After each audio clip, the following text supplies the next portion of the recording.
Speak the speech, I pray you, as I pronounce it to you triply on the tongue. But if you mouth it, as many of your players do. I has in the town, fire has smoked my lines. Nor do not saw the air too much with your hands. Thus, but use all gently, for the very torrent, tempest, and as I may say, whirlwind of passion, you must acquire and beget temperance, that may give it smoothness.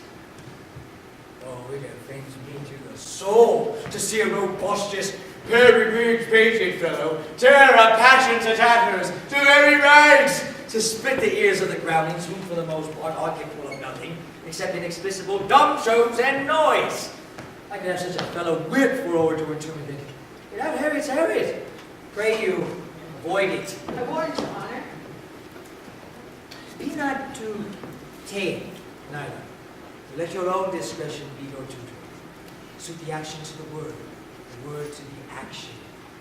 With this special observance, that you overstop not the modesty of nature.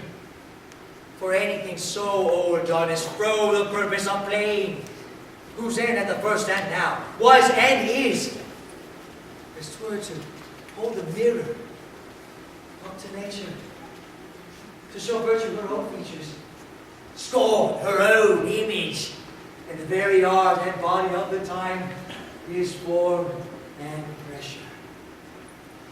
Now, this all done, come tawdry off, though it may be unskillful laugh, cannot but make the judicious move. The censure of the which, one must in your allowance go away a whole theatre of others. Oh, it offends me to the soul. I have seen players play, and heard others praise that highly, not to speak it profanely, that having neither the gains of Christian, nor the accent of Christian, pagan, nor Norman, have so strutted and bellowed that I have thought some of nature's journeymen had made men, and not made them well. They imitated humanity so abominably. I hope we have reformed it differently with us, sir. Oh, reform it altogether, and let those that play your clowns speak no more than is set down for them. For there be of them that will themselves laugh, to set on some quantity of barren spectators to laugh too. Though in the meantime, some necessary question of the play be then to be considered. That's villainous. It shows the most printable ambition, and the fool that uses it. Go make you ready. My lord! Will the king hear this piece of work? And the queen too, and that presently. Make haste. Will you two help to hasten them? We will, my lord. What ho, Horatio? Here, sweet lord, at your service. Horatio, that ought to be as just a man as e'er my conversation coped with all. Oh, dear lord. And do not think I flatter. For what advancement may I hope from thee? The noble vein you hast with thy good spirits to feed and clothe thee. Why should the poor be flattered? Nay, let the candy tongue, lake absurd part, and crook the pregnant hinges of the knee-breath may follow faintly. Give me that man that's not passion's slave, and I will wear him in my heart's core. I, in my heart of hearts, as I do thee. But something too much of this. There is a play tonight before mine uncle. One scene of it comes near the circumstance which I have told you of my father's death. And really, upon seeing that act afoot, even with the very comment of my soul, observe mine uncle. If he's occulted guilt, do not itself unkennel in one speech, and it is a damning ghost that we have seen. And my imaginations are as foul as Vulcan's scythe. Give him needful note, for mine eyes will rivet his face, and we will both our judgments join to censure of his seeming. Well, my lord, if he still autobots this play is playing and escape detecting, I will pay the theft. Now go into the thing. I must be out of visual place. How fares our cousin Hamlet? Excellent debate of the ingredient fish. I eat the air and promise crab. You cannot feed capons, so. I have nothing with this answer, Hamlet. These words are not mine. No, nor mine now. My lord, you paid one to the university, you say? That I did, my lord, and was accounted a good actor. And what did you enact? I did enact Julius Caesar. I was killed in the Capitol. Brutus killed me. 'Twas a brute part of it to kill. So capital a cap there. Aye, my lord, they stay upon your patience. Come hither, my good Hamlet, sit by me. No, mother, here's Pedro more attractive. Do you mark that? Here, then, shall I lie in your lap? No, my lord. I need my head upon your lap. Aye, my lord. Did you think I meant blunt tree matters? I speak nothing, my lord. Well, that's a fair thought to lie between big legs. What is my lord? Nothing. Oh, you are married, my lord. Who, I? I, my lord. Oh, God, you're only chick maker. But what should a man do but be married? For look you, how cheerfully my mother looks. And my father died within 2 hours. Nay, 'tis twice 2 months now, my lord. So long. Nay, then let the devil wear black, for I shall wear a suit of sable. Oh, heaven, thy 2 months and not forgotten yet? Why, then there's hope. A great man's memory may outlive his life half a year. You are not right, my lord.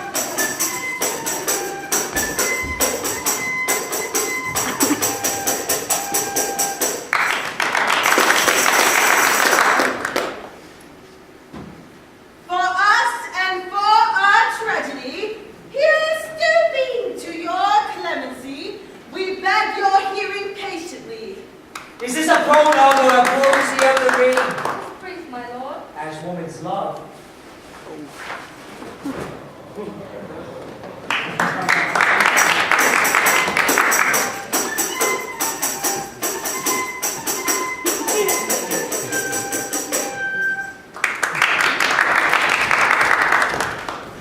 Full 30 times hath Phoebus' cart gone round.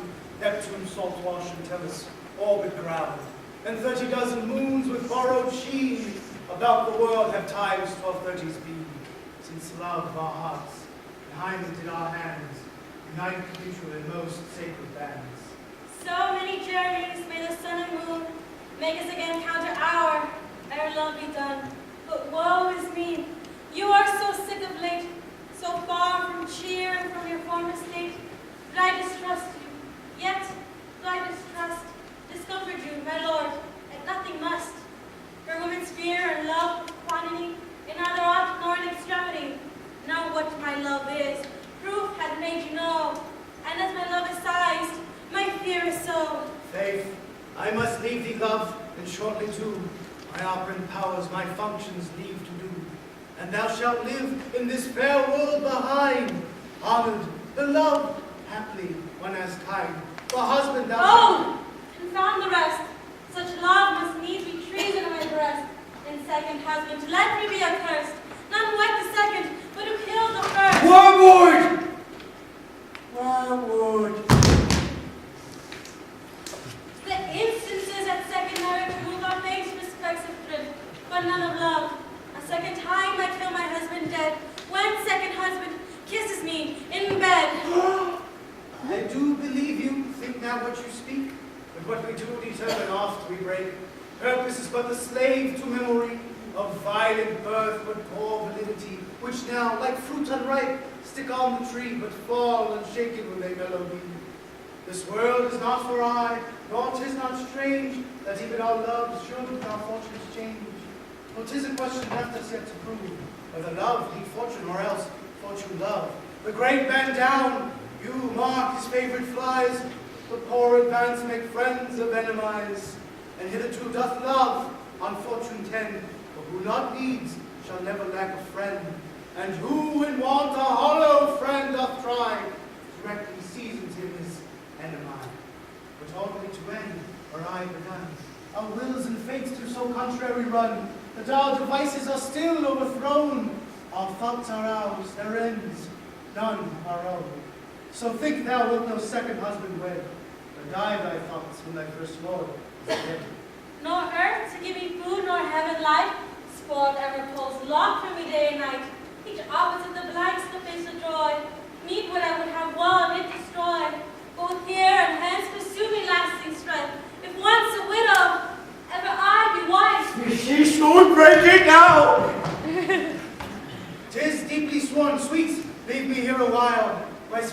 dull and fain I would beguile this tedious day with sleep. Sleep, rock thy brain, and never come as chance between us twain. Madam, how like this play? The lady protests too much, methinks. But she'll keep her word. Have you heard the argument? Is there no offense? No, they were jest. Poison in jest. No offense in the world. What do you call the play? The Mousetrap. Mary how? Tropically. The image of the play is a murder done in Vienna. Gonzago is the Duke's name. His wife's name is Baptista. You shall see it on. 'Tis a knavish piece of work, but what of that? Your Majesty, and we that have free souls, it touches us not, that the golden jade witch, our witherers are unwrung. This is what Lucianus left me to the king. Oh, you are a good chorus, my lord. I could interpret between you and your glove if I could see the puppets, Daddy. Oh, you are king, my lord. It would cost you a groaning to take off my edge. So you must take husbands. Begin the murder, pause! Leave thy devil faces and begin. Come, the croaking raven doth bellow for revenge. Thought black, hands up. Drugs fit, and time agree. Confederate seas and ends. No creature see. Thou mixed your rank of midnight weed with Hecat's band, thrice blasted, thrice infected. Thy natural magic and thy property unwholesome life. Usurp immediately. He voices him in the garden for his estate. His name's Gonzago. The story is extant and written in choice Italian. You shall see it on how the murderer gets the love of Gonzago's wife. The king rises. What? Frightened with false fire. Affairs, my lord. Give her the play! Give me some light.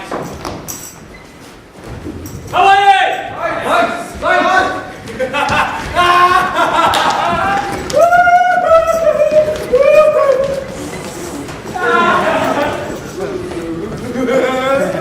I'll take the ghost for 1,000 pounds. Very well, my lord. Up on the top of the voice. I did very well note him. Come, some music, come, ye recorder. For if the king like not the comedy, why then he likes it not pretty. Come, some music. Good, my lord. Vouchsafe me a word with you. So, whole history. The king, sir, Aye, sir, what of it? is in his retirement, marvelous distemper. With drink, sir. No, my lord, rather with choler. Your wisdom should show itself more richer to signify this to his doctor. But for me to put it into his predation would perhaps plunge him into far more choler. Good, my lord.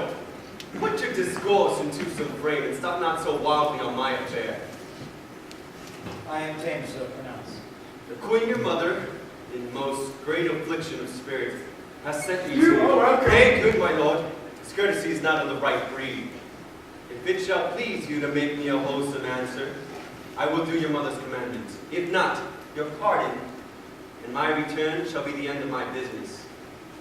Sir, I cannot What, my lord? make you a wholesome answer. My wit's diseased. But such answers I can make, you shall command. Or rather you say my mother. Therefore no more, but to the matter. My mother, you say? Then thus she says, your behavior has struck her into amazement and admiration. Oh, wonderful son that can so astonish a mother! But is there no sequel at the heels of this mother's admiration? She desires to speak with you in her closet ere you go to bed. We shall obey, were she 10 times our mother. Have you any further trade with us? My lord, you once did love me. So I do still by these, because I'm stealers. Good, my lord. What is the cause of your distemper? You do freely, Father, of your liberty. You deny your griefs to your friends. Sir, I lack advancement. How can that be? You have the voice of the king himself for your succession in Denmark. Aye, but while the grass grows. The problem is something else. Oh, the reporter! Now, let me see. To withdraw with you. Why do you go about to recover the wind of me? as if you would drive me into a tomb. Oh, my good lord, if my duty be too bold. My love is too unmannerly. I do not well understand that. Will you play upon this pipe? My lord, I cannot. I pray you. Believe me, I cannot. Oh, I beseech you. I know no touch of it, my lord. Which is as easy as lying. Govern these messages with your finger and thumb. Give it breath with your mouth, and it will discourse most excellent music. Look you, these are the stops. These cannot I command to any utterance of harmony. I have not the skill. Why, look you now. How unworthy of a thing you make of me. You would bet upon me. You would seem to know my stops. You would pluck out the heart of my mystery. You would sound me from my lowest note to the top of my compass. And yet there is much music, excellent voice in this little organ, yet cannot you break it. What? Do you think that I am easier to be played on than a pipe? Call me what instrument you will, though you can fret me, you cannot play upon me. God bless you, sir! My lord, the queen will speak with you, and presently. Do you see yonder cloud that's almost in shape like a camel? By the this it is shaped like a camel, indeed. Methinks it's like a It weasel. is back like a weasel. Or like a whale! Like a whale. Then I will come to my mother by and by. They fool me to the top of my bridge. I will come by and by. I will say so. By and by is easily said.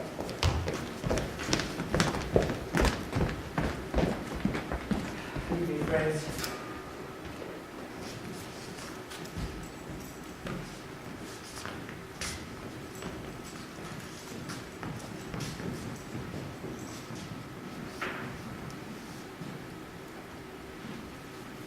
Tis now the very witching time of night, when churchyards yawn, and hell itself breathes out contagion to this world. Now I can drink up hot blood into such bitter business that the day would quake to look on. Soft.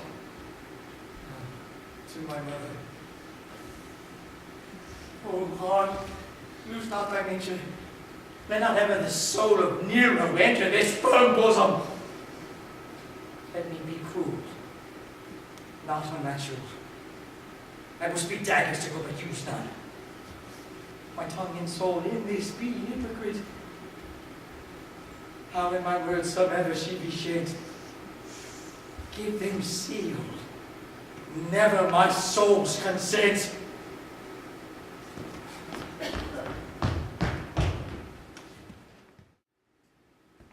I like him not, nor stands it safe with us to let his madness reign.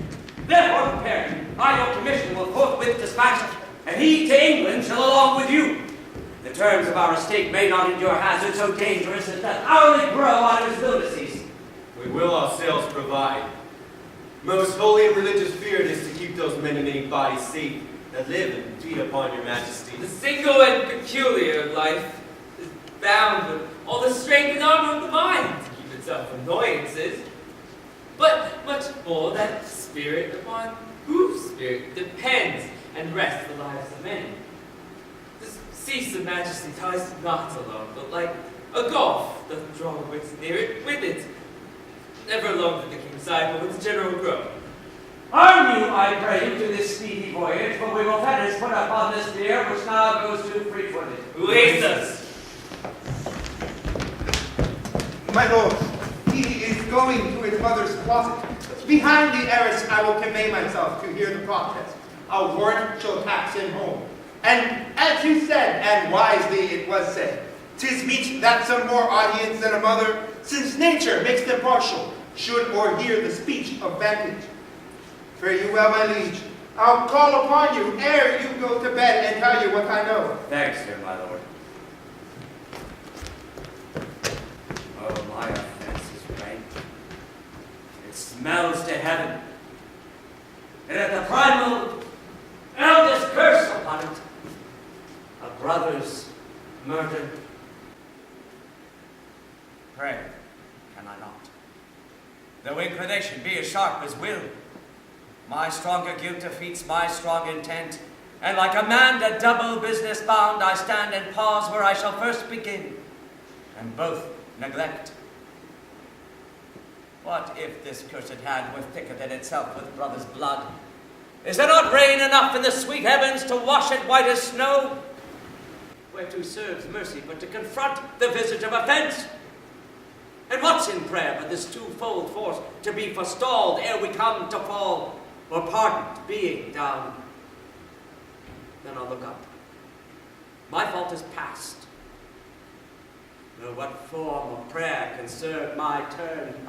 Forgive me my foul murder. That cannot be, since I am still possessed of those effects for which I did the murder, my crown, mine own ambition, and my queen. May one be pardoned and retain the effects. In the corrupted currents of this world, offence's gilded hand may shove by justice. And oft is seen the wicked prize itself buys out the law. But 'tis not so above. There is no shuffling. There the action lies in his true nature, and we ourselves compelled even to the teeth and forehead of our faults to give in evidence. What then? Rests. Find what repentance can, what can it not? Yet what can it when one cannot repent of precious, eagle bosom blackened, death, O live and soul, and struggling to be free, are more engaged. Help! Angels! Make us say!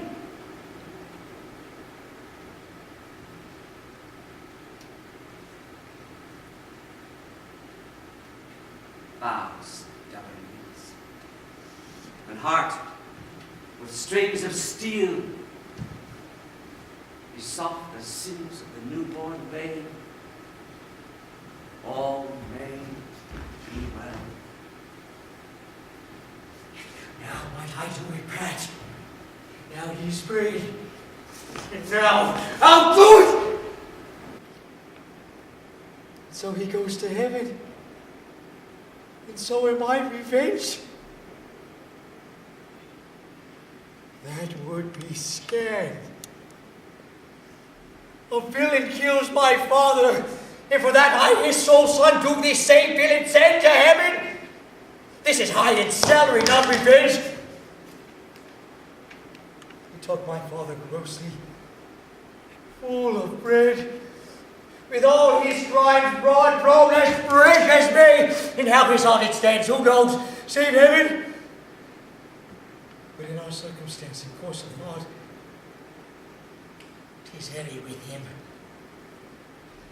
And am I then revenged to take him in the purging of his soul when he is fit in season for his passage? No! Not so. You know thou more horrid hit. When he's drunk asleep, or in his rage, or in the incestuous pleasure of his bed, at gaming, swearing, or about some act that has no relish of salvation in it, then trip him, that his heels may kick in heaven, and that his soul may be as black and damned as hell whereto it goes.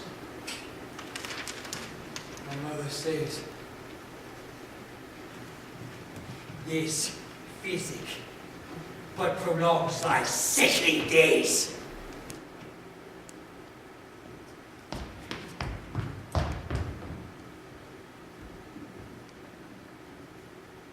My words fly up. My thoughts remain below. Words without thoughts never to heaven go.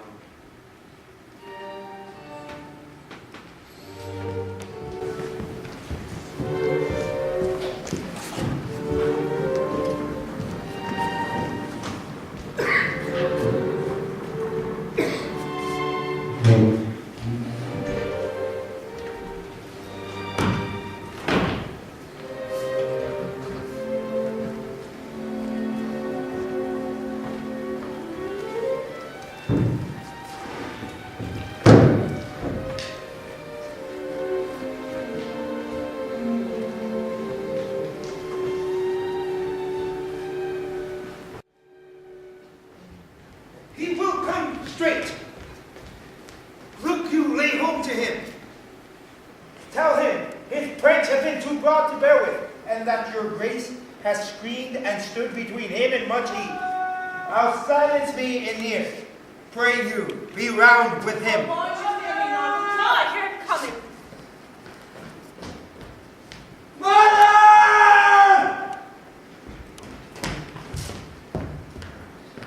Now, Mother, what's the matter? Hamlet, thou hast thy father much offended. Mother, you have my father much offended. Come, you answer with an idle tongue. Go, you question with an idle tongue. How now, Hamlet? Well, what's the matter now? Have you forgotten me? No, by the rood, not so.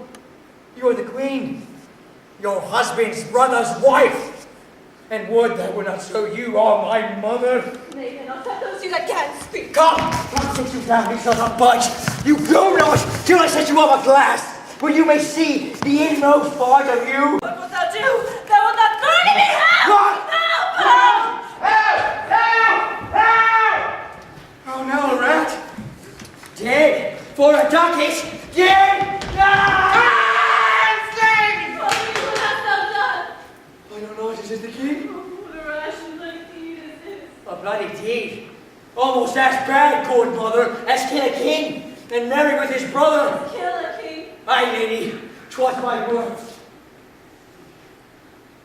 Oh, wretched, rash and truly fool! Farewell! I took thee for thy brethren. Take thy fortune. Thou find'st to be too busy is some danger. Leave rein on your hands, peace! Sit you down, and let me wring your heart, or so I shall if you in a mental stop. If damn custom hath not placed it so, then it is proof and bulwark against sense. Who might tell thou darest wag thy tongue in noise so rude against me? Such an act that burns the grace and blush of modesty, calls virtue hypocrite, takes from the mouth the rose from a fair forehead of an innocent love, and sets a blister there. Makes marriage vows as false as dice arose. Oh, such a deed! As from the body of construction blocks the very soul, and sweet religion makes a rhapsody of words. Heaven's face doth glow. Yea, in this solidity, a compound mass with wishful visage against the doom is not sick at the act. I mean, what act that roars so loud and thunders me in jets? Look here upon this picture, and on this, the counterfeit presentment of two brothers. See, as our grace was seated on his brow, Hyperion's curls, the front of Jove himself, and I, like Mars, to threaten and command, a station like the hale Mercury, new lighted on a heaven-kissing hill. A combination in the form indeed where every god did seem to set his seal to give the world assurance of a man. This was your husband. Now, look you what follows. Here is your husband, like a mildewed ear blasting his wholesome brother. Have you eyes? Could you upon this fair mountain leave to feed and batten on this moor? Huh? Have you eyes? You cannot call it low, for at your age the hating the blood is tame. It's humble and waits upon a judgment. And what judgment would step from this to this? What devil was that thus had cozened you and ordered blind? Oh, shame! Where is thy flesh? Rebellious hell! The darkest regions in the matron's bones, let virtue be as wax and melt in her own fire. Proclaim no shame when the compulsive oil gives the charge, since frost itself as actively doth burn. Reason panders will. Oh, heaven, speak no more. Thou turns mine eyes into my very soul, and there I see such black and grated spots as well leave that take. Nay, in the rank sweat of an unseemly bed, strewn in corruption, honeying and making love over the nasty sty. Speak to me no more, this was that daggers entered my ears no more. Sweet heaven. A murderer! And a villain! A slave! That is not 20 part the tithe of your president, Lord. A vice of kings, a cutpurse of the empire and the rule, as from the chef, the precious diadem stole and put it in his pocket. No more! A king of threats and badges! Oh,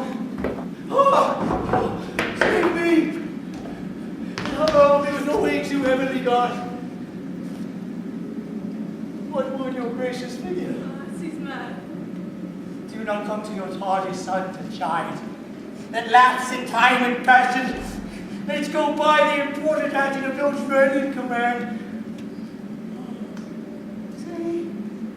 Do not forget, this visitation is but to whet thy almost blunted purpose.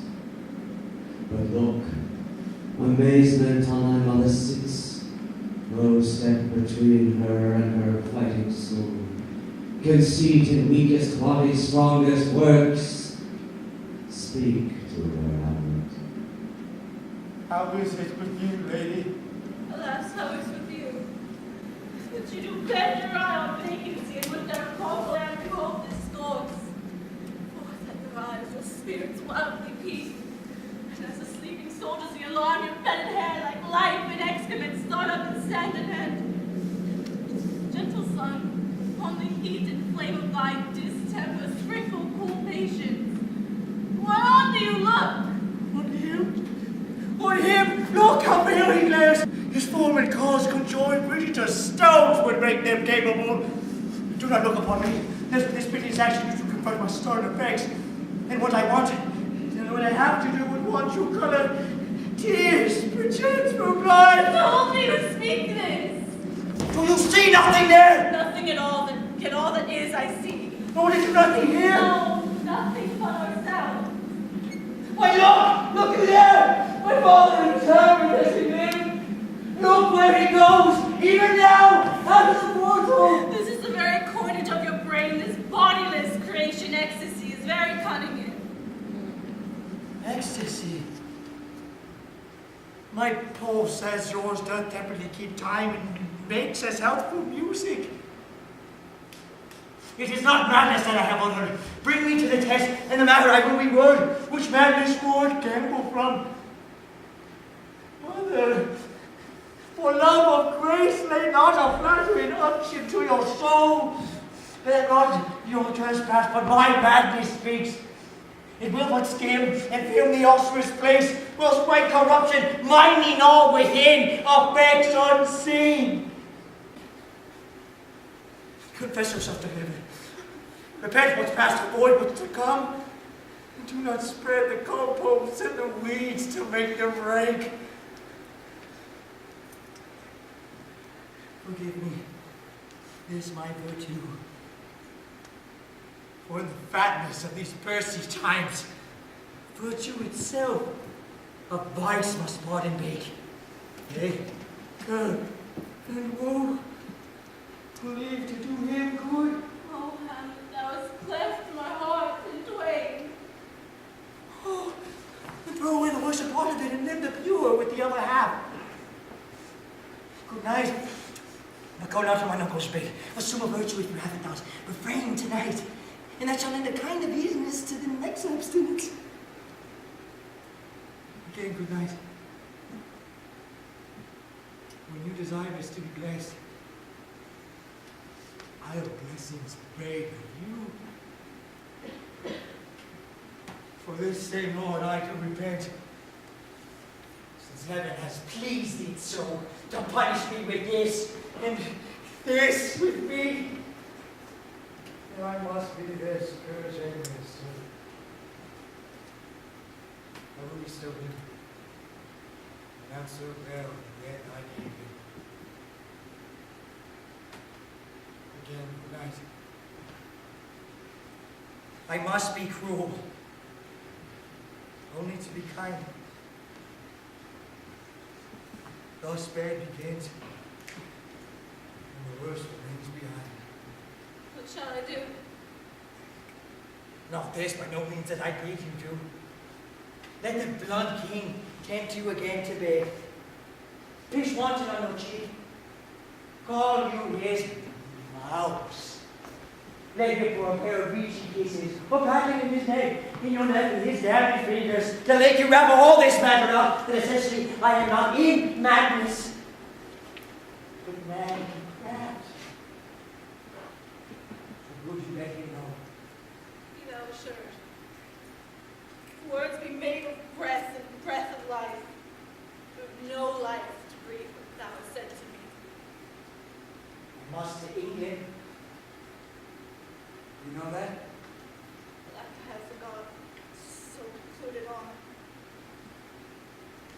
this man shall send me packing. I'll let the guts into the neighbor room. Mother. Good night. Indeed. This counselor is most still, most secret, and most grave. Who was in life a foolish, prating knave. Come, sir. He's drawing in with you. Good night, Mother!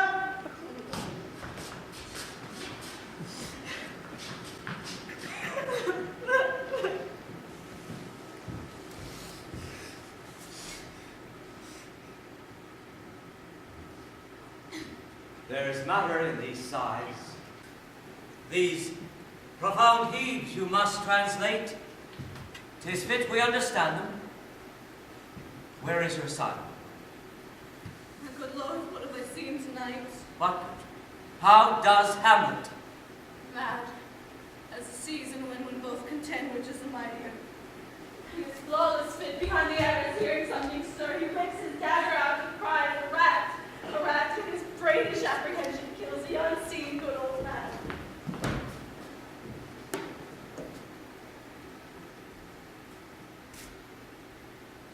Heavy deed.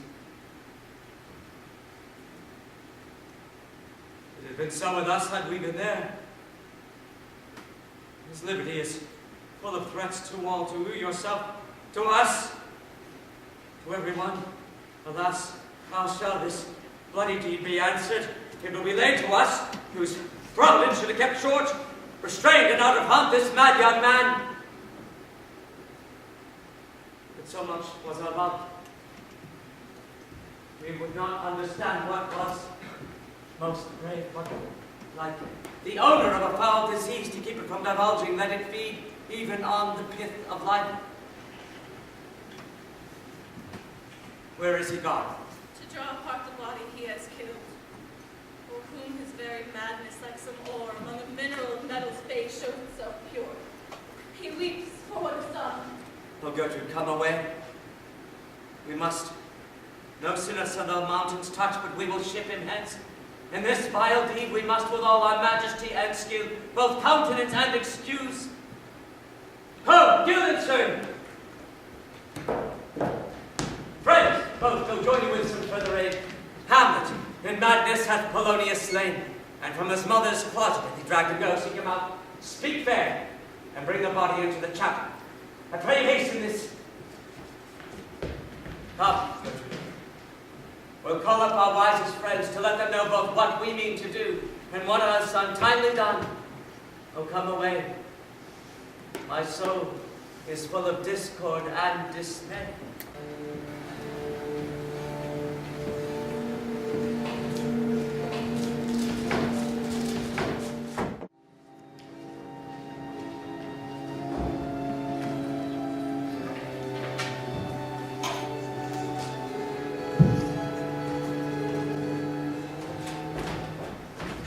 Hamlet! Lord Hamlet! Lord Hamlet! Who calls on Hamlet? Woo! Here they come. What? God, my lord, with the dead body. Compounded it with dust, where to its skin. Tell us where it is. We may take it thence and bear it to the chapel. Do not believe it. Believe What? that I can keep your counsel and not mine own. Besides, to be demanded of a sponge, what replication should be made by the son of a king? You mean poor sponge, my lord? Aye, sir. One that soaks up the king's countenance. His rewards, his authorities. But such officers do the king best service. In the end, he keeps him like an ape in the corner of his jaw. First mouth to be last swallowed. Once he needs what you have need, it is but squeezing you. And sponge, you shall be strong again. I understand you not, my lord. I am bad on it. My naked speed sleeps in a foolish ear. My lord, you must tell us where the body is. Go with us to the king. The body is with the king, but the king is not with the body. The king's the thing. A thing, my lord. Of nothing! Bring me to him. Hide and all after.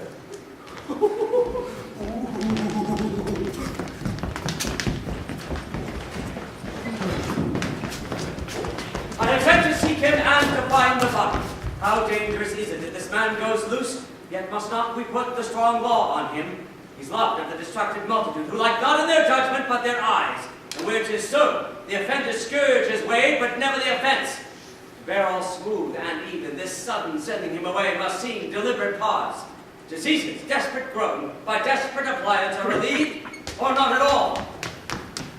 And now, what hath befallen? Well, the dead body is bestowed, my lord.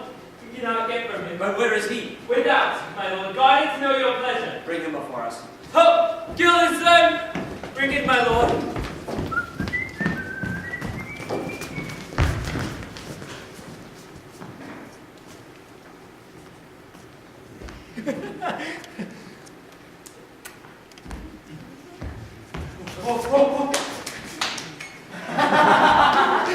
Now, Hamlet, where's Polonius? At supper. At supper? Where? Not where he eats, but where he is eating. A certain congregation of worms are here at him. Your woman is the only emperor for diet. We fat all creatures else to fat ourselves, and we fat ourselves for maggots. Your fat king and your lean beggar are but variable services. 2 dishes, but to 1 table. That's the end. What dost thou mean by this? Nothing. It was to show you how a king may grow progress through the guts of a beggar. Where is Polonius? In heaven! Send hither to see. If your messenger find him not there, seek him in the other place yourself. But indeed, if you find him not this month, you shall notice him as you go up the stairs into the lobby. Go, seek him there.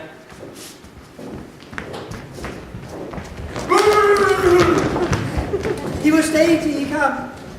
Hamlet, this deed of thine for thine especial safety, which we do tender as we dearly grieve for that which thou hast done, must send thee hence with fiery quickness. Therefore prepare thyself. The bark is ready, the wind and help, the associates tend, and everything is bent for England. For England? Aye, Hamlet. Good! So is it, if thou knewest our purposes. I see a cherub that sees in. But come, for England. Farewell, dear mother. Thy loving father, Hamlet. My mother. Father and mother is man and wife. Man and wife is one flesh. And so, my mother. Come! For England! Follow him in foot. Tempt him with speed aboard to let none of heaven hence tonight. Away, for everything is sealed and done that else leans on the affair. Pray you make haste.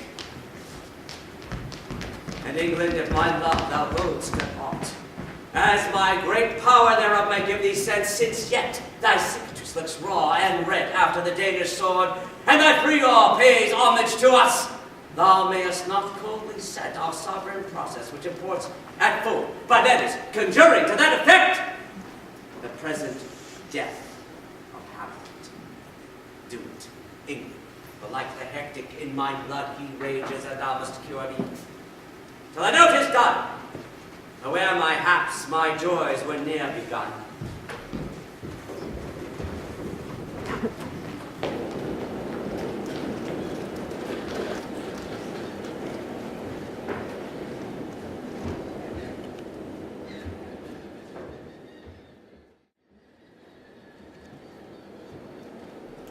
The old captain, from me, read the Danish king.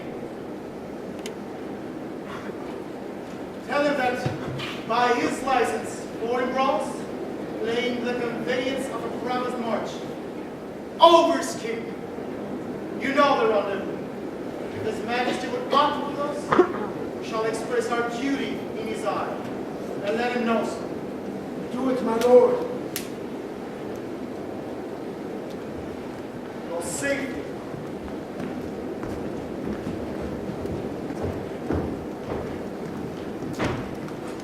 Good sir! Whose powers are these? They are of no way, sir.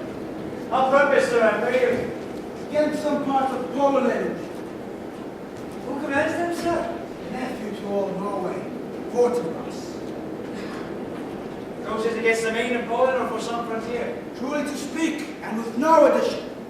We go to gain a little patch of ground, that hath in it no profit but the name. To pay 5. I would not farm it, or will it yield to Norway or the Pole. The ranker rates should it be sold in the field.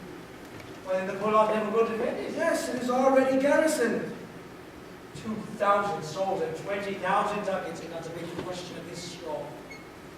This is the imposture of much wealth and peace, that inward grace. And so no cause without why a man dies.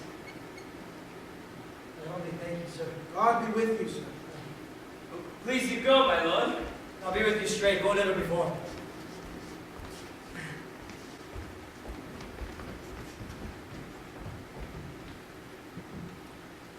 How all occasions do inform against me and spur my dull revenge. What is a man? If his chief good in market, of his time be but to sleep and feed, a beast no more. Sure, he that made us with such large discourse, looking before and after, gave us not that capability and godlike reason to fuss in us unused. Now whether it be some bestial oblivion or some craven scruple of thinking too precisely on the event, the thought which ordered hath but one part wisdom, and ever 3 parts coward. I do not know why yet I live to say these things to do. Sith I have cause, and will, and strength, and means to do it. Examples, rogues, as earth they sought me. Witness this arm of such mass and charge, led by a delicate and tender priest, whose spirit with divine ambition love makes mouths at the invisible event, exposing what is mortal and unsure to all that fortune, death and danger dare, even for an eggshell. Rightly to be great is not to stir without great argument, but greatly to find quarrel in the straw, when honor's at the stake. How stand I then, that have a father killed, a mother stained, excitement of my reason and my blood, and let all sleep?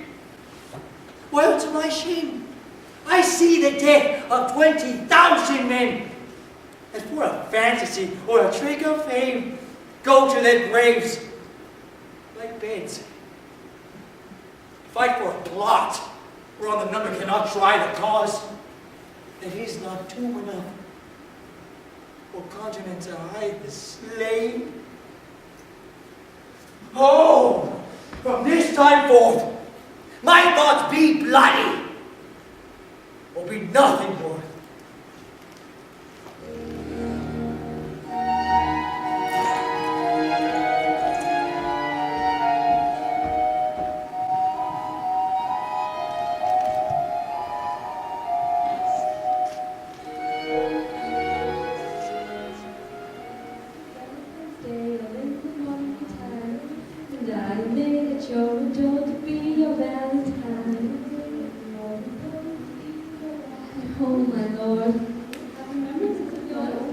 My brother shall know of it.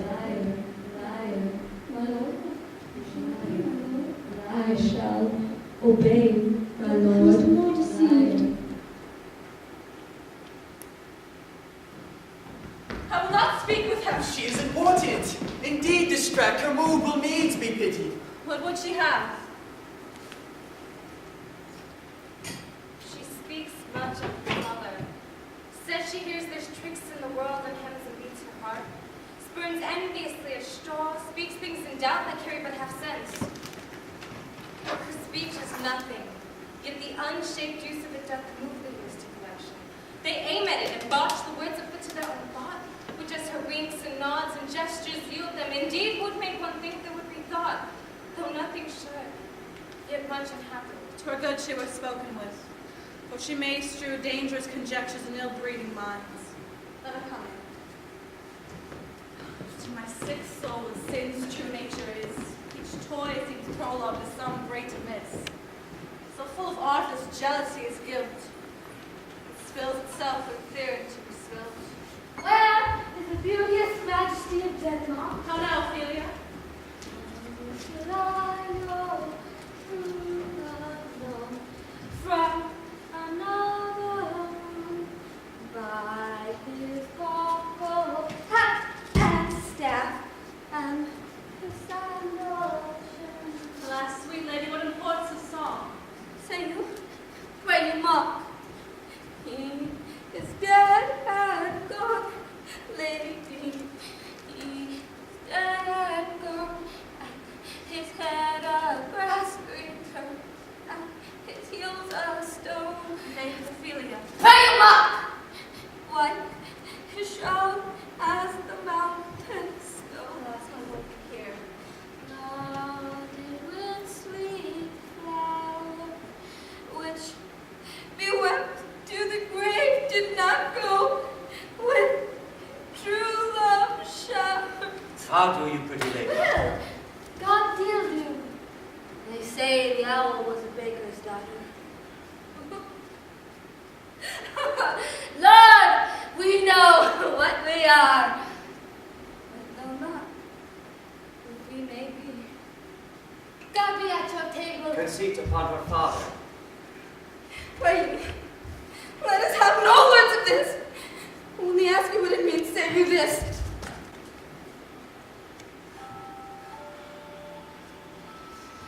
Tomorrow is the death day, I'll in the morning return, and I am in at your window, being your Valentine.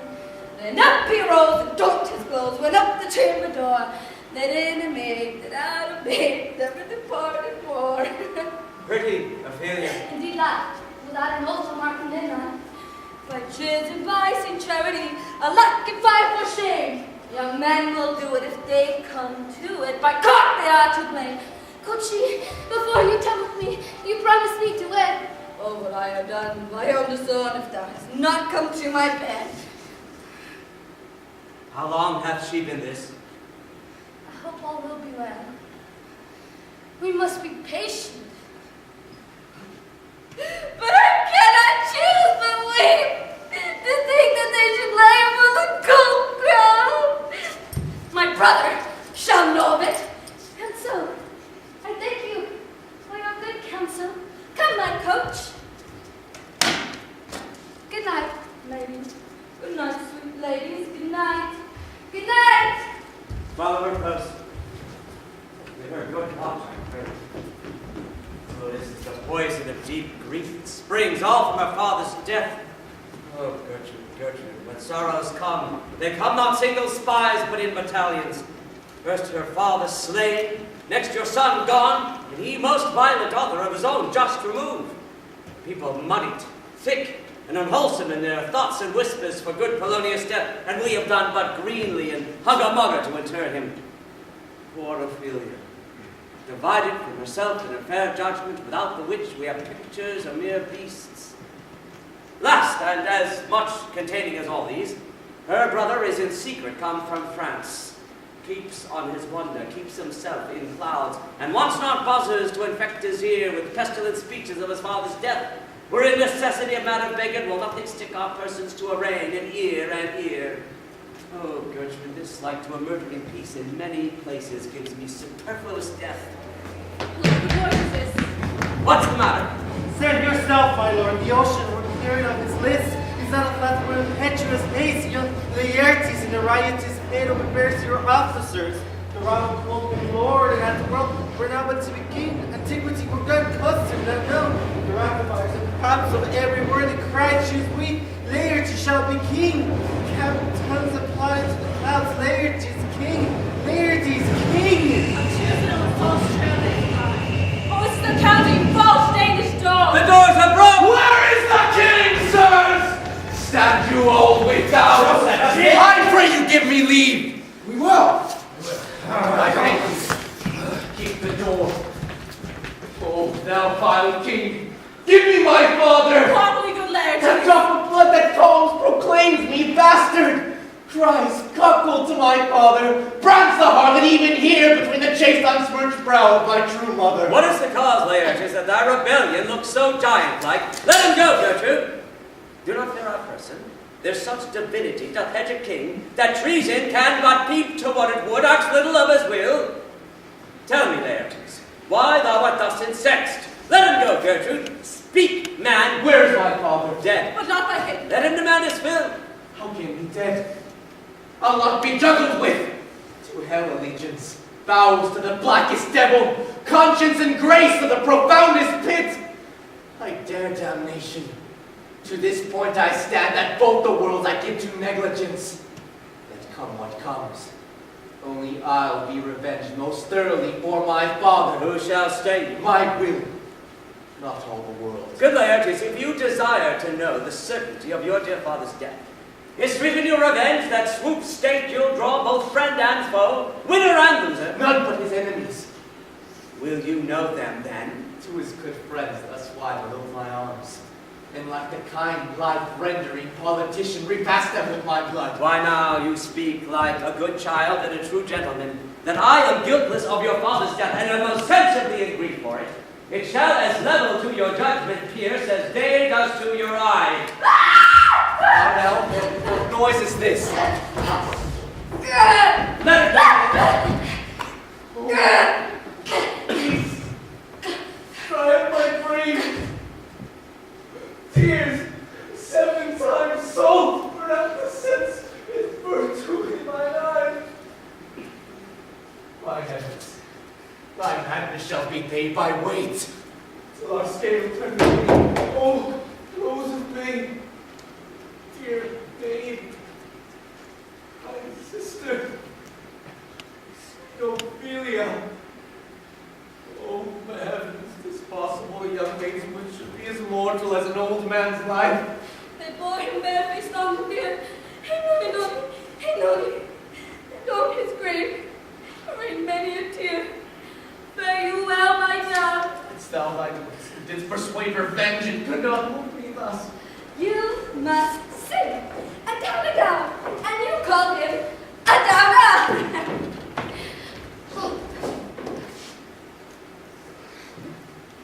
Oh, how the wheel becomes it. It is a false steward that stole his master's daughter. This nothing's more than matter. And there's Rosemary. That's for remembrance. Pray you, love, remember.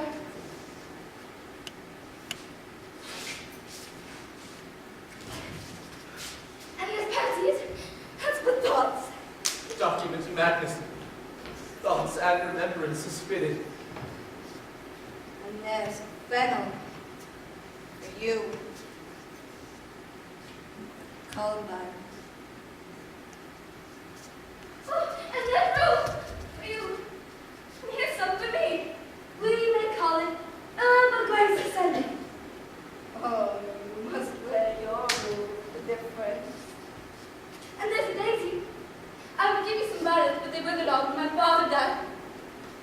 They say he made a good end. For body, sweet robin is all my joy.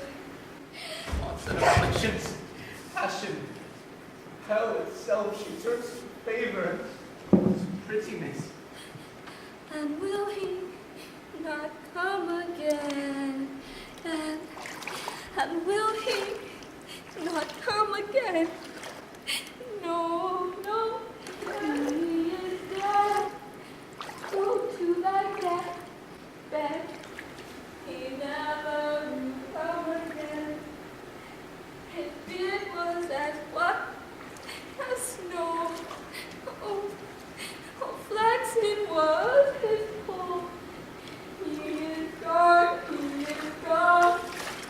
He cast away home. God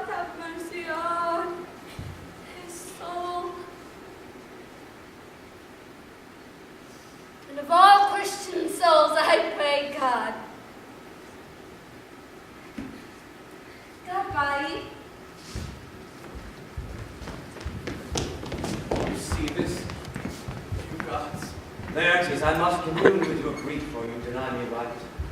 Go but depart, make choice of whom your wisest friends you will, and they shall hear and judge twixt you and me. If by direct or by collateral hand they find us touched, we will our kingdom give, our crown, our life, and all that we call ours to you in satisfaction. But if not, be you content to lend your patience to us, and we will jointly labor with your soul to give it to content. Let this be so. This means of death, his obscure burial.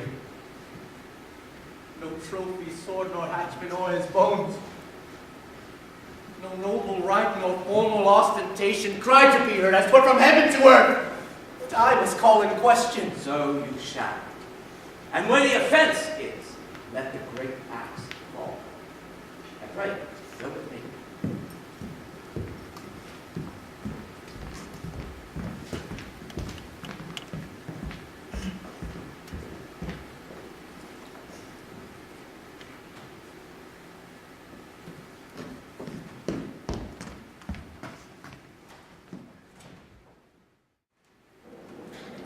What are they that would speak with me? Sailors, sir. They say they have letters for you. Let them come in. I know from what part of the world I should be greeted, if not from Lord Hamlet. God bless you, sir. Let me bless thee. He shall, sir, and please him. There's a letter for you, sir. It comes from the ambassador as I was bound for England. And if your name be Horatio, as I am let to know it is.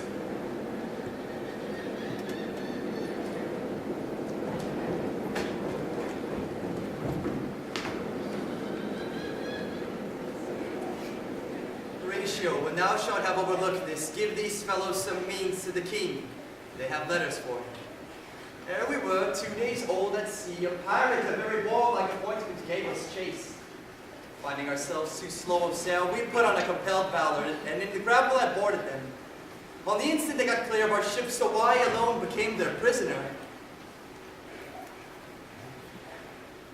They have dealt with me like thieves of mercy, but they know what they did. I am to do a good turn for them. Let the king have the letters I have sent, and repair thou to me with as much haste as thou wouldest fly death. I have words to speak in your ear will make thee dumb. Yet are they much too light for the bowl of the matter. These good fellows will bring thee where I am. Rosencrantz and Guildenstern hold their course for England. Of them I have much to tell thee. Farewell. He that thou knowest thine, Hamlet. Come! I will give you way for these your letters, and do it to speed, that you may direct me to him from whom you brought them.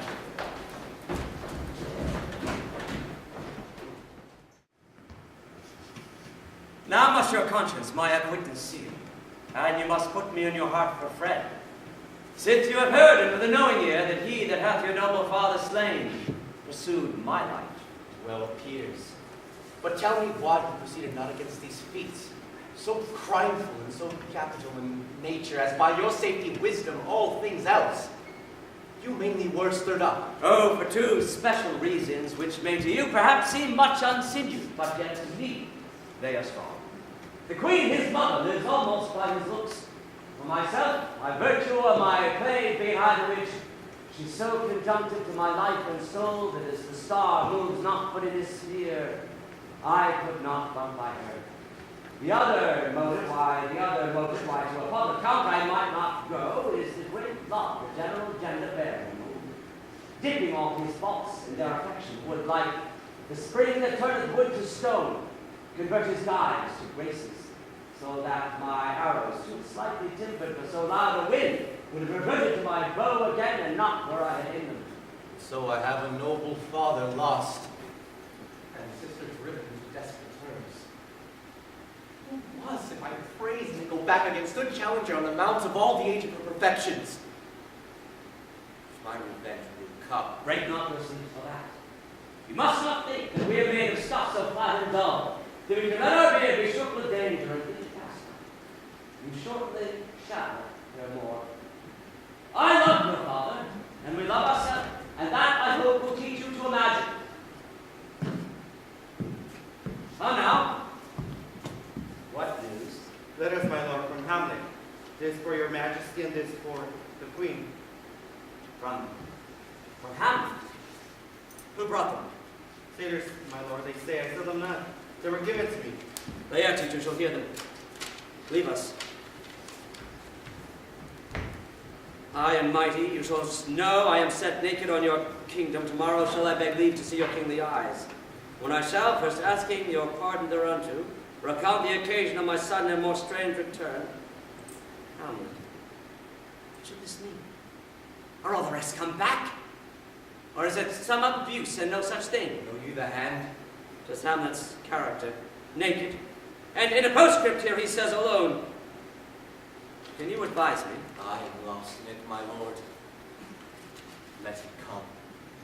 It warms the very sickness in my heart that I shall live and tell him to the teeth. Thus didst thou. If it be so, Laertes, as how should it be so, how otherwise? Will you be ruled by me? If so, you love will rule me to a peace. To thine own peace. If he be now returned, as checking of his voyage, and that he means no more to undertake it, I will work him to an exploit now ripe in my device, under the which he shall not choose but fall. And for his death, no wind of blame shall breathe, but even his mother shall I charge the practice and call it accident. Some 2 months since here was a gentleman of Normandy. I have seen myself and served against the French, and they can well on horseback, but this gallant had witchcraft in it. He grew into his seat, and to such wondrous doing brought his horse as he had been encorpsed and demi-natured with the brave beast. So far he passed my thought that I, in forgery of shapes and tricks, come short of what he did. Norman was. A Norman. Upon my life, Lamont. The very same. He is the brooch indeed and gem of all our nation.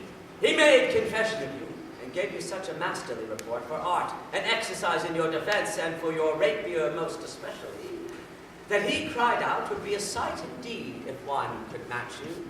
Sir, this report of his that Hamlet so envenomed with his envy that he could nothing do, but wish and beg your sudden coming on to play with him. Now, out of this. Why out of this, my lord? Laertes, was your father dear to you? Or are you like the painter of sorrow, a face without a heart? Why ask you this? Not that I think you did not love your father, but that I know love is begun by time, and that I see in passages of proof. Time qualifies the spark and fire of it. Hamlet comes back. What would you undertake to show yourself your father's son indeed more than in words? To cut his throat in the church!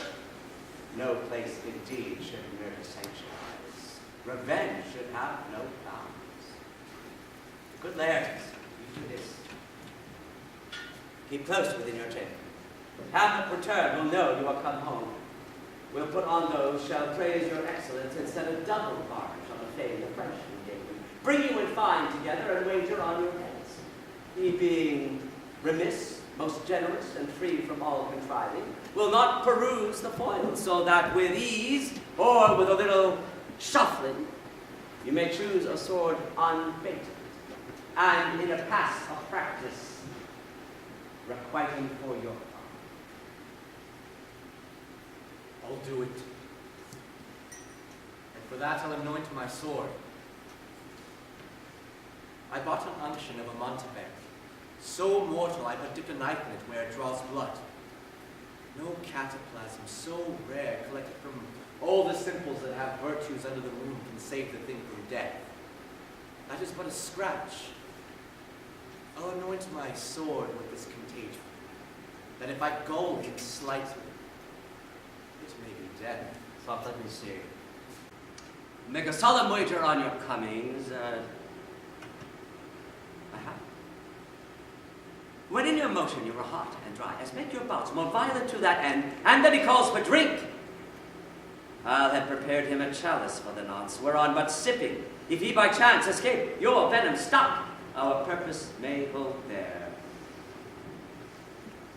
How, sweet queen? What woe doth tread upon another's heel? So fast they follow.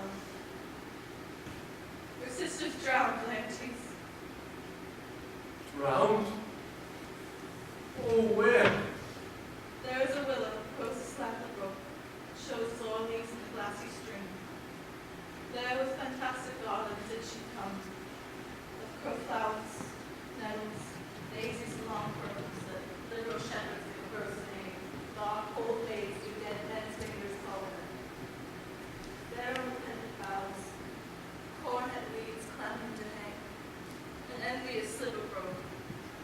down her winning trophies and herself fell weeping broke.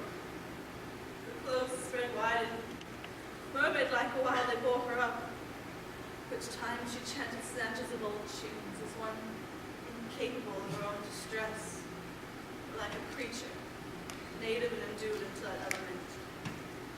But long it could not be to let her garments, heavy with their drink, pull the poor wretch from her melodious lay to muddy death. Alas, when did she drown? Drown. Too much of water hast thou, poor Ophelia. And so I forbid my tears.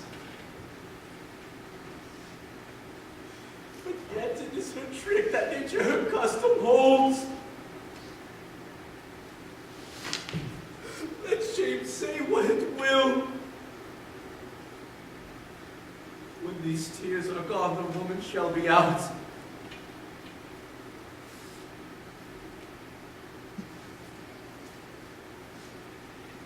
Adieu, my lord. I have a speech of fire that fain would blaze, but that this folly doubts it. That's Hamlet. How much I had to do to calm his rage. Now fear I little will give it start again. Therefore, let's follow.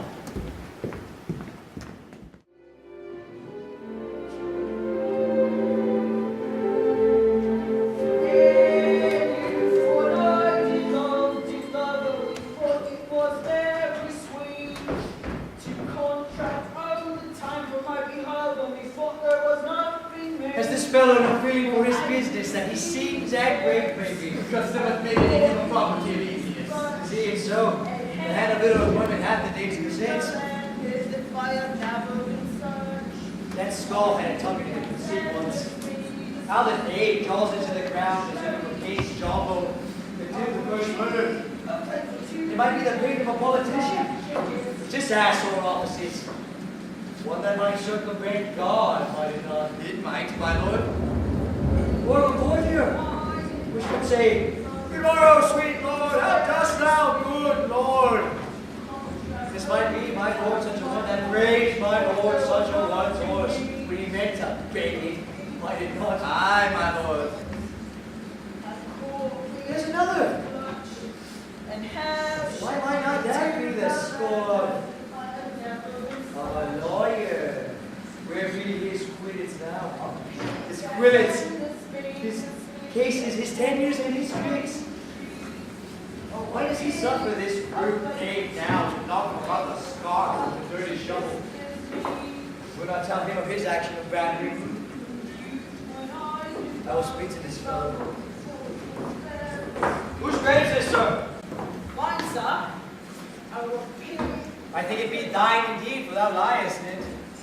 You lie out on it, sir. Therefore, it is not yours. For me part, I do not lie in it, and yet it is mine. Thou dost lie in it, to be in it, and say it is thine. 'Tis for the dead, not for the quick. Therefore thou liest. 'Tis a quick lie, sir. Drill away again from me. You. What man dost thou dig it for? But no man, sir. What woman then? But none neither. Who is to be buried in it?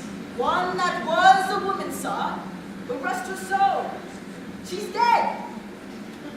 How absolute they may be. We must speak by the court, or equivocation will undo us. How long hast thou been a grape maker?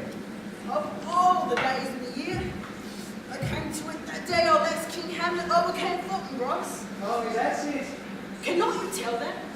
Every fool can tell them. It was the very day young Hamlet was born, he that was medicine to England. Aye, Mary. Why was he sent to England? Because he was mad. He shall recover his wits there, if he do not. No great matter there. Why? 'Twill not be seen in him that the men are as mad as he. How may he be mad? Very strangely, they say. How strange. Fight in with losing his wits. Upon what ground? Why, here in Denmark. I have been cessed in here, man, for like 30 years. How long will a man lie in the earth, then, you know? They he had not been rotten before he died. With many pocket courses there, Scots hold the landing. He'll last you some 8 years or 9 years. A tanner will last you 9 years. Why me more than another? Why, sir, his hide is so tanned with this trade that he will keep out water a great while. And your water is a sore decay of your horsey dead body. Here's a skull now. This skull has lain in the earth 3 and 20 years. Whose was it? A horse of mad Phillips it was. Whose do you think it was? Very I don't know. A pestilence of him for a mad rogue. I put a flag and a relish on me head once. This same skull, sir. This same skull, sir, was Yorick's skull. The king's jester. Yes. Even now. Alas, poor Yorick. I do give Horatio, a fellow of infinite jest, the most excellent fancy. He bore me on his back 1,000 times. How abhorred my imagination is. My gorge rises at it. He hung those lips that I have kissed I know not how oft. Where be your jibes now? Your gambles, your songs, your flashes of merriment that were wont to set that table on a roll. No one now to mock your own jeering. Why chuckle it? Now, get you to my lady's chamber and tell her, let her paint her face an inch thick. For this favor she must come. Make her laugh at that. Prithee, Horatio, tell me one thing. What's that, my lord? Does not think Alexander looked at this fashion of the earth so? Who could smell so? Ah. It's so, my lord. To what base uses we may return, Horatio? Why may not imagination trace the little dust of Alexander till they find it stopping a bunghole? It's more to consider, curiously to consider so. No, faith, not a jot. But to follow him thither, with modesty enough and likelihood to lead it as thus. Alexander died, Alexander was buried, Alexander returneth into dust. The dust is of earth we make low, and why not of that low whereto he was converted? Might they not stop a beer barrel? Imperial Caesar, dead and turned to clay, might stop the home to keep the wind away. Oh, that earth which kept the world in awe, should fetch up a wall to expel the winter's flaw. What's up? Soft aside, here comes the king. The queen. Warriors. Who is it that they follow with such baby rites? This doth betoken the course they can follow it with desperate hand or toward your own life. 'Twas some mistake. Can't speak well with mine. What ceremony else? That is their head, is a very noble youth. What ceremony else? Her obsequies have been as far and large as we have warranty. Her death was death. And but that great commander sways the order. She should in ground unsanctified have lodged to the last trumpet. For charitable prayer, shards, flints, and pebbles should be thrown on her. Yet here she is allowed her virgin rites, her maid instruments, the bringing home of bell and burial. Must there no more be done? No more be done!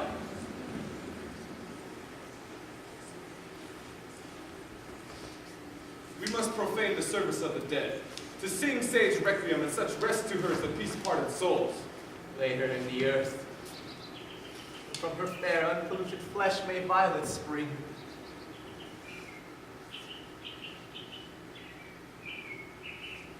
I tell thee, churlish priest, ministering angel shall my sister be when thou liest howling. What the fear of me? Sweet to the sweet. Farewell. I hope thou shouldst have been my handmaid's wife. I thought thy bride bed to have decked, sweet maid, and not to have strewed thy grave. Oh, terrible wound. Oh, 10 times treble on thy cursed head. Whose most wicked deed thy most ingenious sense deprived thee of. Hold off the earth a while till I have conquered mine own.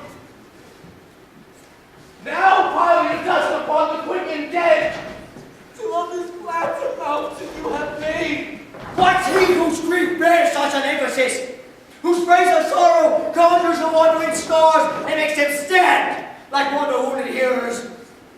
This is I, Hamlet the Dane, the praise of the thunder! No one speaks of it right, if I have it is let that noise spirit away like that! Why I will fight with him upon this steed, to my hands without love away. I love you, Ophelia. 14,000 brothers cannot, with all their quantity of love, make up my sum. What will I do with her, huh? Come, show me what they'll do. Sweet. Anon, as patience as the female dove, when the See recruit thyself. are disclosed, What's the insult? She's a crocodile. I'll do it. Dost thou come here to whine? Don't face me with leaping in her grave. Be buried quick with her, and so I will.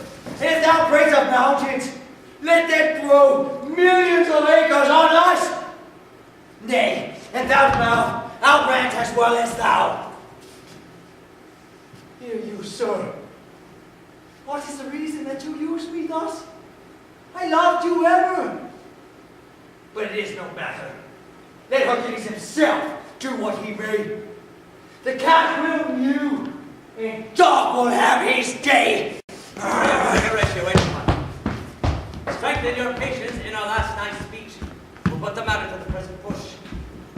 To Gertrude, set some watch over your son. This grave shall have a living monument. An hour of quiet shortly shall we see. Till then, in patience, our proceeding be.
Sometimes shows us around.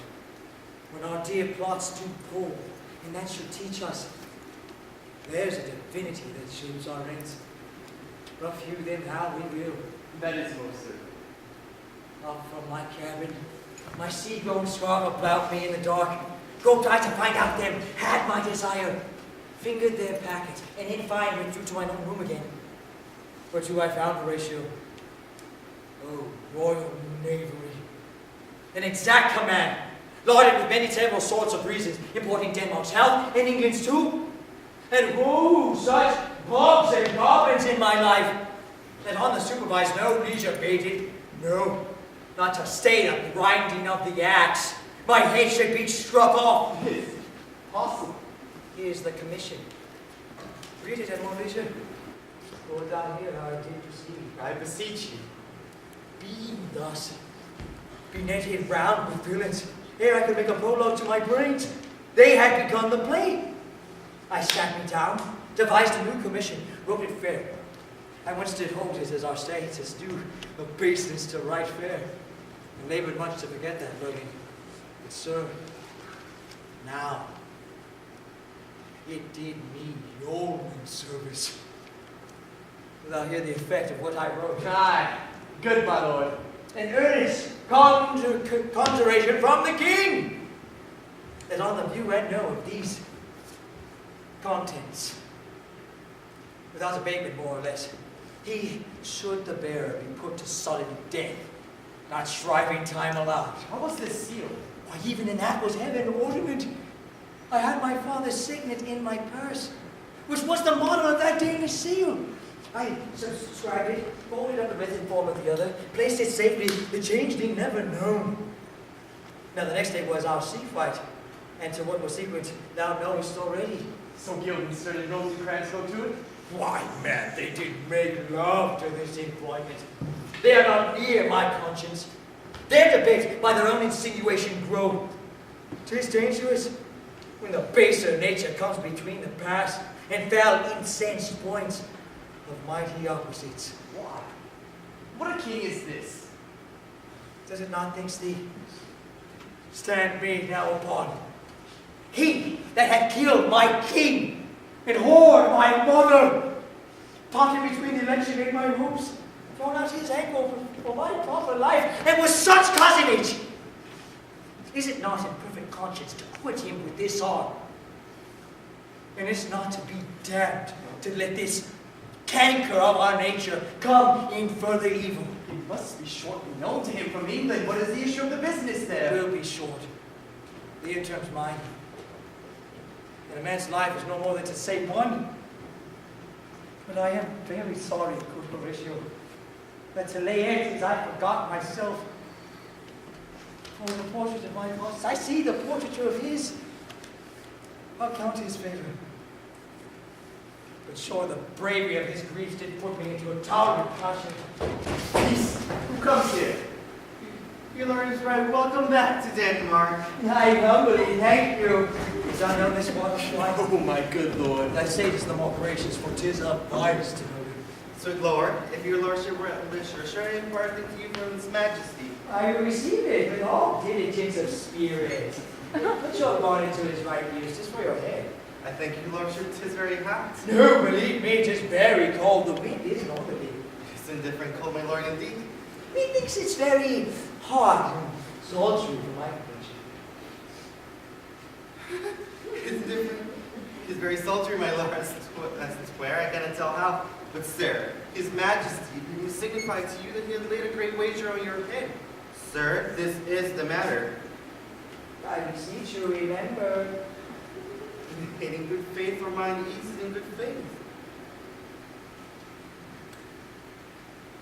Sir, you're not ignorant to what excellence late Earth is at his weapon. What's his weapon? Rapier and dagger. That's two of his weapons, but well.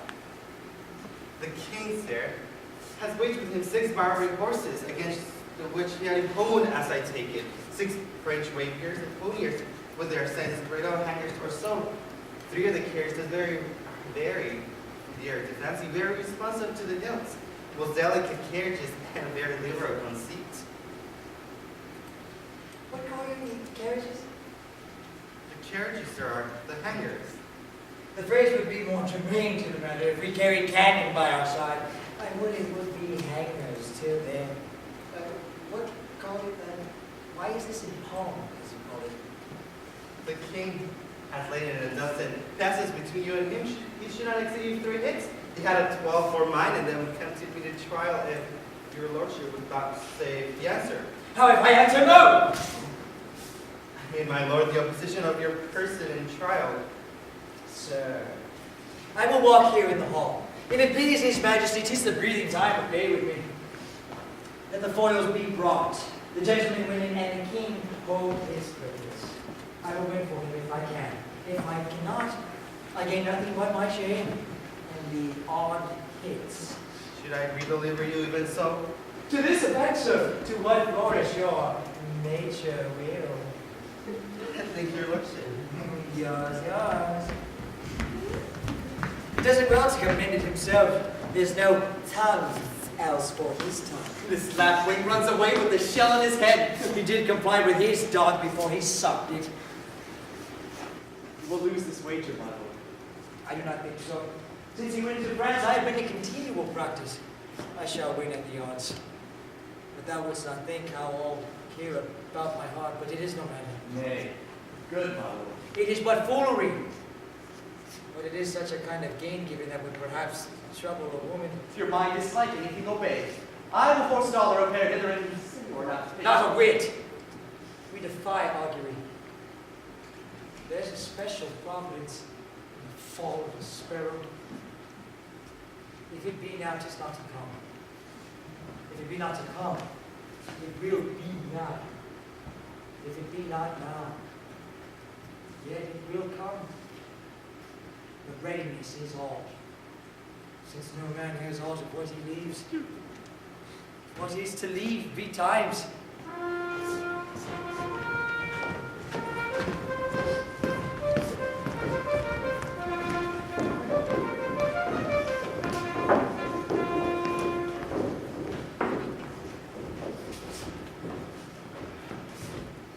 Come, Hamlet, come, and take this hand from me. Give me your pardon, sir. I have done you wrong. The pardon of us you are, gentlemen. This presence knows, and you must needs have heard how I am punished with sore distraction. What I have done that might your nature honor and exception roughly break, I here proclaim was madness. Was Hamlet wrong, Laertes? Never Hamlet. If Hamlet from himself be ta'en away, if he be not himself and does wrong Laertes, then Hamlet does it not. Hamlet denies it. Who does it then? Is madness? Sir, in this audience, let my disclaiming of a purposed evil free me so far in your most generous thoughts that I have shot mine arrow over the house and hurt my brother. I am satisfied in nature, whose motive in this case should stir me most to my revenge. But in my terms of honor, I stand aloof, and will no reconciliation till by some elder masters of no honor I have a voice in precedent in peace to keep my name ungorged. But to that time, I do receive your offered love, like love. We love love. I do embrace it freely. And with this brother's measure frankly blame. Give us the foils, come on. Come, love for me. I'll be your foil, Laertes. In mine ignorance, your skills shall like the star in the darkest night stick fiery up indeed. You mock me, sir? No, at least have. Give them the sword, John Osric. Cousin Hamlet, you know the wager. Very well, my lord. Your grace has laid the odds on the weaker side. I do not fear it. I have seen you both, but since he's bettered, we have therefore odds. It's too heavy, give me another. This likes me well. These spoils have all the lady. My good lord. If Hamlet gave the first or second hit, were quick in answering the third exchange, that all the battlements their ordnance fire, the king shall drink to Hamlet's better breath. And in the cup and union shall he throw, richer than that which 4 successive kings in Denmark's crown have worn withal. Give me the cup, and let the kettle to the trumpet speak. The trumpet to the cannoneer without, the cannons to the heavens to earth. Now the king drinks to Hamlet.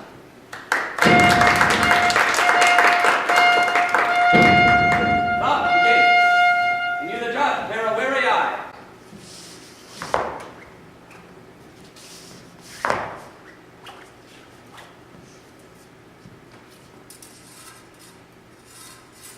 Come on, sir.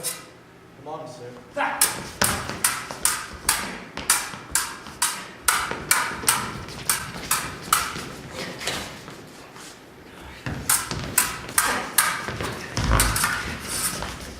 What? No! Judgment! A hit. A very palpable hit.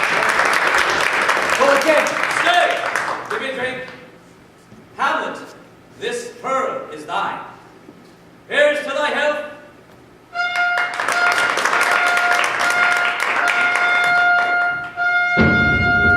Give him the cup. I'll play this bout first. Say mine a while. Come.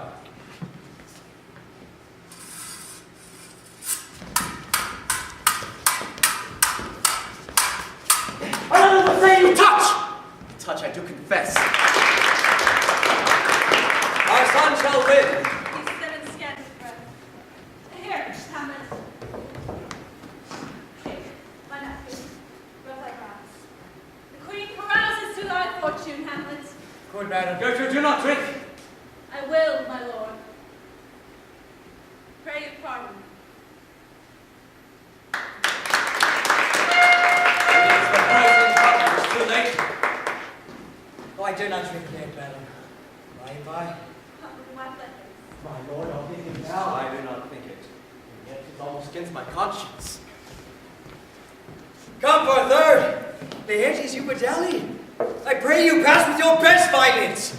I'm afraid you make a wanton of me. Say you so? Come on, go!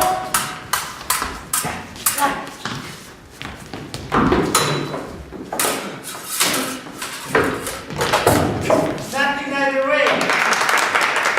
I'm acting now wrong. Put them there intent!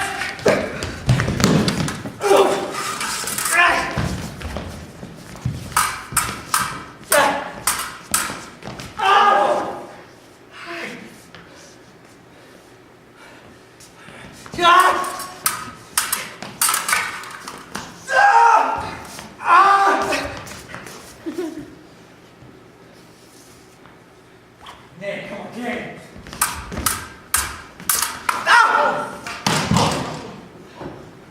Look at the queen there, home. Will they clean on both sides? How is my lord? How is they heard it? Why, as a woodcock to mine springs. Osric, I am justly killed with mine own treachery. How does the queen? She swoons to see them bleed. No! No. The drink. Oh, my dear Hamlet, the drink. The drink. I am poisoned. Oh, really? How?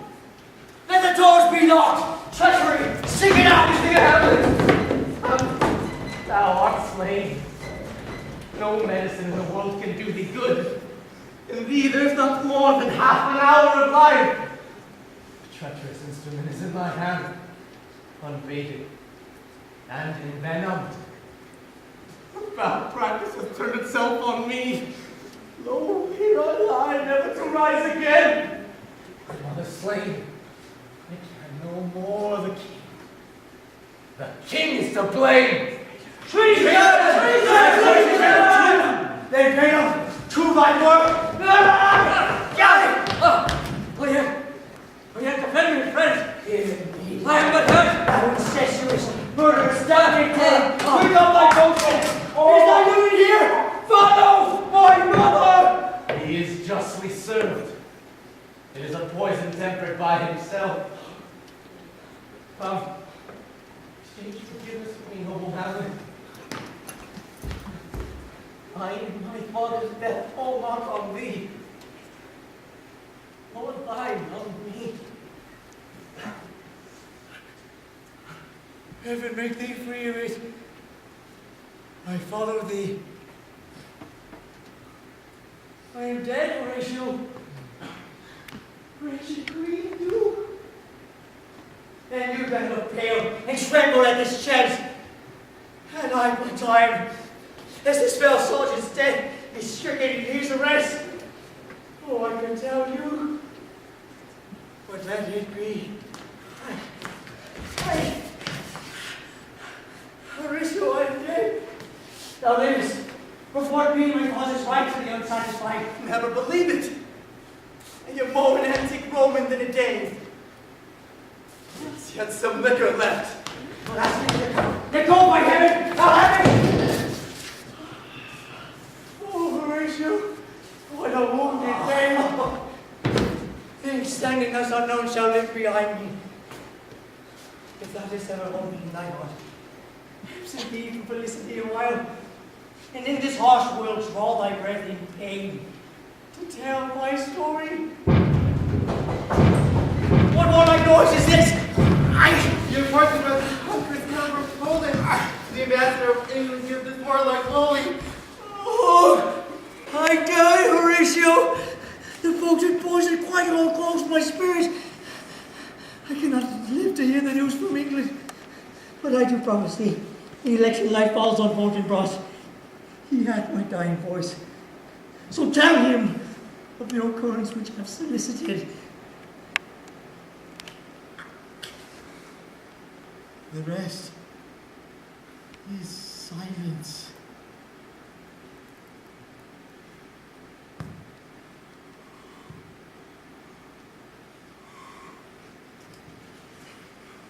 No crack a noble heart.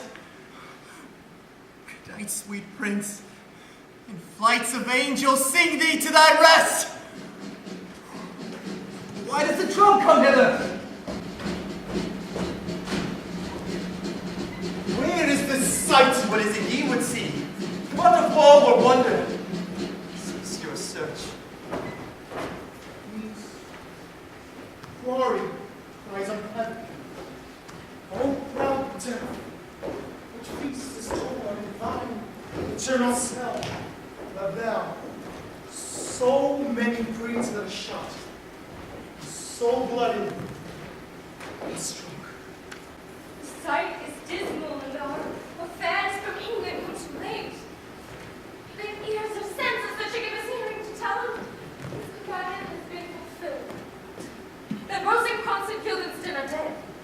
Where should we have a thanks? Not from his mouth had the ability of life to thank you.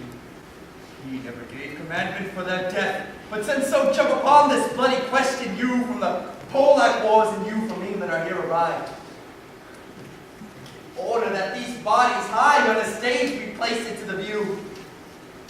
We speak to the yet unknowing world how these things came about. So shall you hear of carnal, bloody, and unnatural acts. Accidental judgments, casual slaughters of deaths put on by cunning and forced cause. Deception, purposes mistook, fallen on the inventors' heads. All this can I truly deliver. Let us haste to hear it, and call the noblest to the audience. For me, with sorrow, I embrace my fortune. I have some rights of memory in this kingdom, which now to claim my advantage doth invite me. And I shall have always cause to speak.